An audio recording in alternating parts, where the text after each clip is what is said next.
Alors là, je suis sur la place de l'Étoile, devant l'Arc de Triomphe.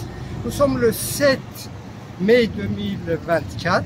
L'Arc de Triomphe a été construit en l'espace de 24 ans par Napoléon Ier, donc entre 1806 et 1830.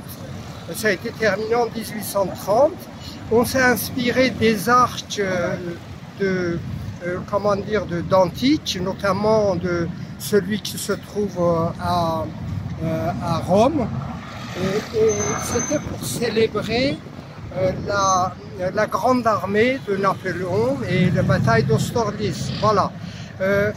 J'ai emmené mes garçons, Tia surtout. Tia, je t'ai emmené sur le toit de l'Arc de Triomphe régulièrement entre 2008 et 2010.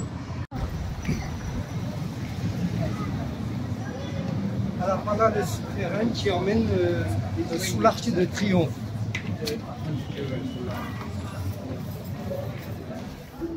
Il y a un très grand nombre de marches pour aller jusqu'en haut.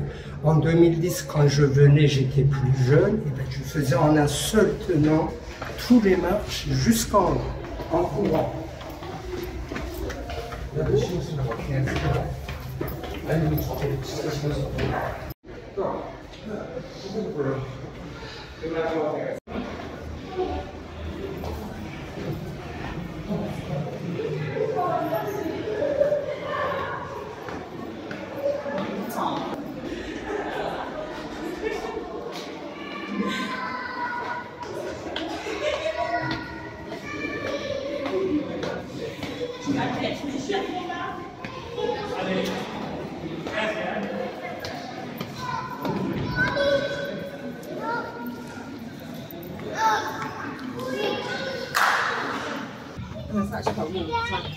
J'ai vu la construction de cette structure en verre. J'étais là au moment où on a construit ça. Et quand j'étais avec Kia, il courait là.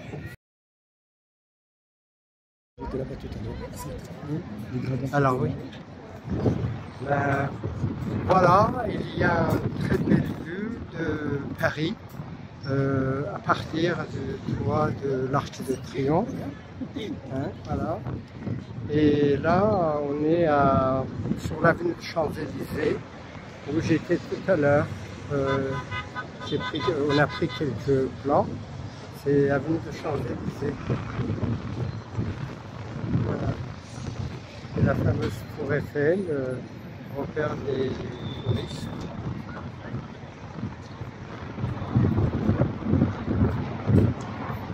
Et l'autre côté, eh ben, je peux te montrer en face. C'est l'Arche de la Défense.